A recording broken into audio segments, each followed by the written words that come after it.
انا قلت لكم قبل كده ازاي الامريكان هددونا من اكتر من سنتين وطلبوا مننا ان احنا نمتنع عن اي نشاط ذري وندي الامريكان حق التفتيش عندنا في مصر عشان يتأكدوا ان ما عندناش اي نشاط ذري. وبعدين طلبوا مننا ان احنا نوقف انتاج الصواريخ وندي الامريكان حق التفتيش.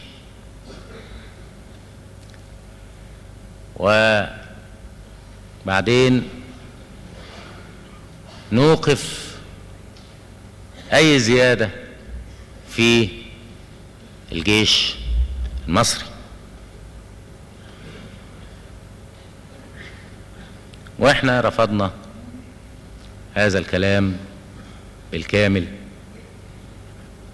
وابتدوا يقولوا لنا من يومها ما هو احنا دلوقتي بنديكوا قمح وبنوفر لكم عملة وبتاخدوا مننا 60 مليون جنيه في السنة، يعني بهذا الرأي العام بتاعنا هيكون مستاء والكونجرس هيكونوا مستائين. ومعنى هذا ان احنا بنعاونكم على انكم تسيروا في هذا الطريق. وبدأوا يعني بطرق غير مباشرة يهددوا بمنع القمح. احنا قلنا لهم يعني لا يمكن ان احنا نقبل حق التفتيش ده. احنا مرضناش نقبل سلاح امريكي في اول الثورة علشان كنتوا عايزين تجيبوا مع السلاح الامريكي بعثة امريكية. هم عندهم في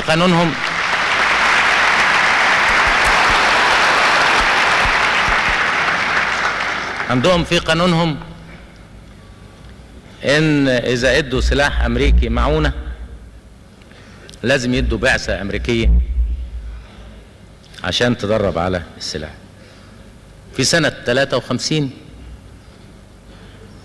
راح علي صبري الى واشنطن وتفاوض على اساس انهم يدونا سلاح.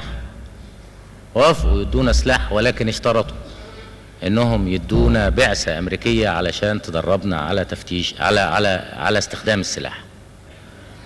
واحنا كنا يا دوبك عايزين نخلص من الانجليز، عندنا عقد من البعثات الانجليزية، قلنا لا يمكن نقبل بعثة امريكية. وقلنا لهم ان احنا مستعدين ناخد السلاح ومش مستعدين ناخد البعثة. فهم قالوا لنا تاخدوا السلاح يبقى لازم تاخدوا معاه البعثة. قلنا لهم لا احنا عايزين السلاح ولا عايزين البعثة.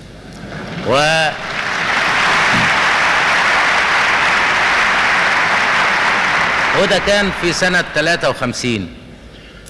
بيقولنا في سنة 65 عايزين يفتشوا، يبقى لهم حق التفتيش على الصواريخ وعلى القنابل وعلى النشاط الذري والابحاث الذرية، وايضا يفرضوا علينا ان احنا جيشنا ما يكبرش ويقف نموه عند حد معين.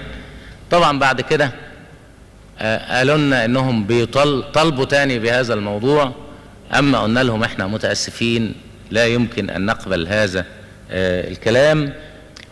قالوا انهم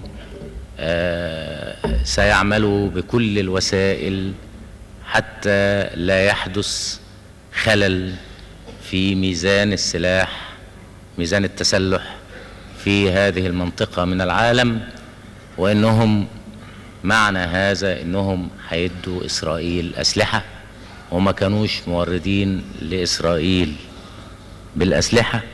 قلنا لهم انتوا كنتوا موردين لاسرائيل بالاسلحة، وانكم اديتوا اسرائيل اسلحة مجانا عن طريق المانيا، اديتوها دبابات واديتوها طيارات واديتوها هليكوبتر واديتوها طيارات نقل واديتوها كل اللي طلبته منكم مجانا عن طريق المانيا. امر من امريكا لالمانيا تدي هذا الكلام، وبعد اللي خدته اسرائيل من المانيا جايين تقولوا لنا انكم هتدوهم سلاح تاني.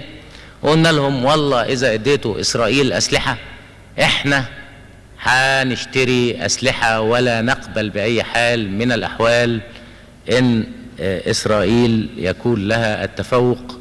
وظهر من هذا أن أمريكا انحازت كلية إلى جانب إسرائيل وقررت أن تسلح إسرائيل بالطيارات والدبابات والصواريخ وكل المعدات.